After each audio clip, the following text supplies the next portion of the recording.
Alô, pessoal. Meu nome é Wagner Lacerda, eu sou professor de português do Linguagem Diplomática e vim conversar com vocês sobre a redação do mês de agosto, né?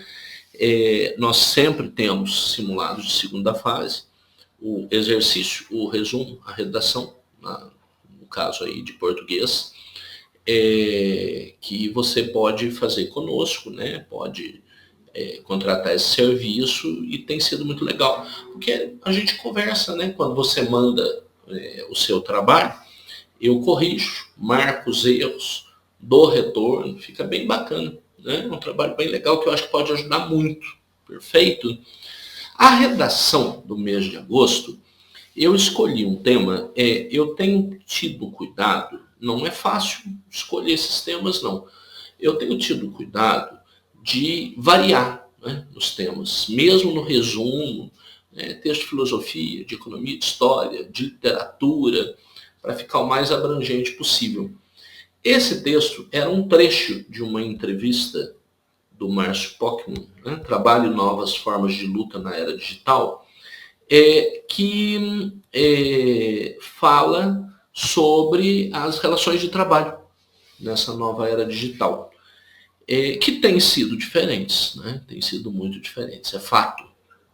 E ele fala isso aqui claramente, né? Deslocamento do centro dinâmico do mundo para o Oriente, é fato, né? Fala do trabalho analógico, como ele é substituído pelo trabalho digital, capitalismo informacional, a empresa se afasta do trabalhador, né? Ela detém o trabalho, mas não protege o trabalhador. E no final eu fiz uma questão, né? Discorra ressaltando prós e contras sobre as relações surgidas entre trabalhadores e empresas no século XXI, com o advento da nova era digital. Vejam, eu sempre dou uma opinião muito honesta. Eu acho que essa é uma abordagem trabalhosa. Não o tema em si, porque eu acho que a gente tem muito claro o que é bom e o que não é bom. Não é? Isso é muito evidente, mas a forma de construir isso é que talvez não seja tão simples assim. Não é? Porque, por exemplo, o que é fato, né? O que deixou, o que melhora essas relações aí entre trabalhadores e empresas? Por exemplo, eu penso muito em reunião.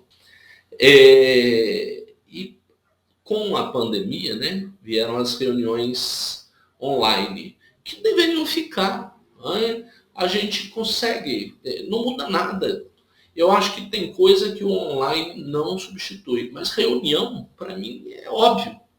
Então, é interessante. Tem outras possibilidades, eu estou citando uma, tá?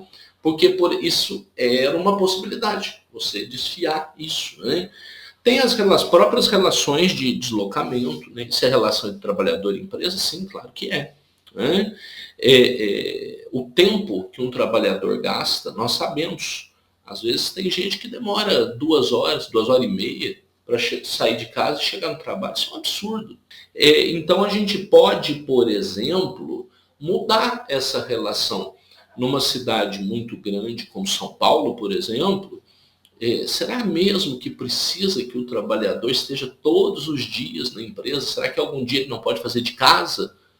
É uma possibilidade, não é?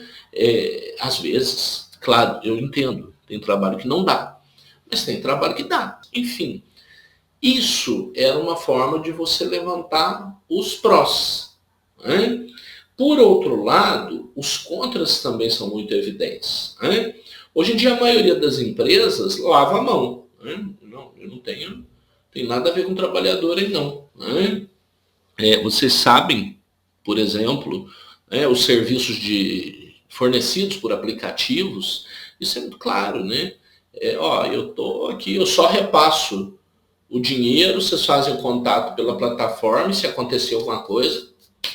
Eu sei que é uma relação complicada e a discussão é complicada.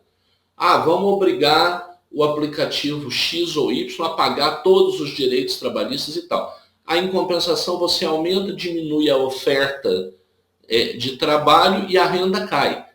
honestamente, eu não sei qual o caminho exatamente tomar. Mas que é um fato, é um problema, você pensar nisso daí, nessa desvinculação da empresa em relação aos direitos do trabalhador, é claro que é.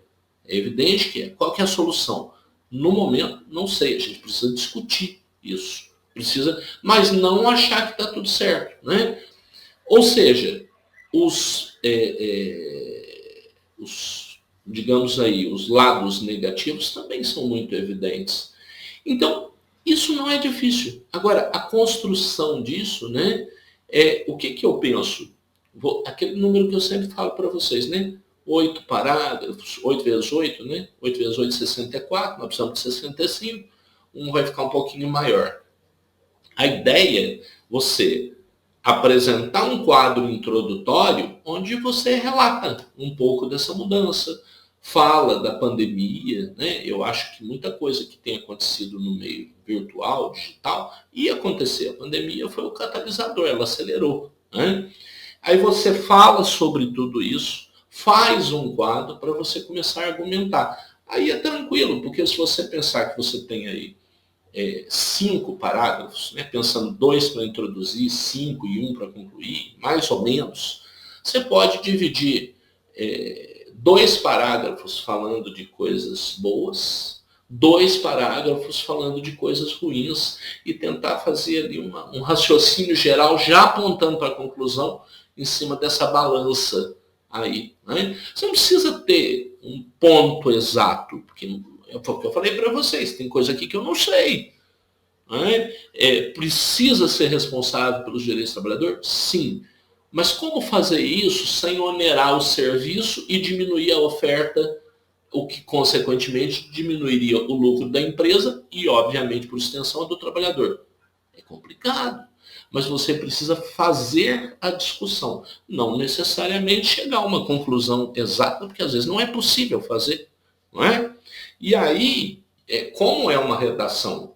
Esse tipo de redação é contrastiva, né? Você vai opor prós e contras. Então você vai trabalhar com comprovação disso, né? Primeiro pró, consequência disso. Segundo pró, consequência disso. Porque as consequências é que são colocadas na balança para pesar se funciona ou não funciona bem. E aí, na conclusão, é o que eu sempre falo para vocês. Isso não é uma redação do Enem, que é obrigatório apontar os caminhos, mas eu penso que é sempre a melhor solução. Mas, Wagner, a melhor solução para a escrita, tá, gente? Wagner, você não acabou de falar que eu não tenho que apontar, você não tem que apontar a solução exata. Pensa aí, por exemplo, o próprio Enem fala em propostas de intervenção, não fala solução. Porque não tem. Nós estamos lidando com coisa aí que não é o seno e o cosseno que você vai chegar numa resposta exata. Entende? A gente precisa apontar caminhos, né, dentro disso que você discute na argumentação.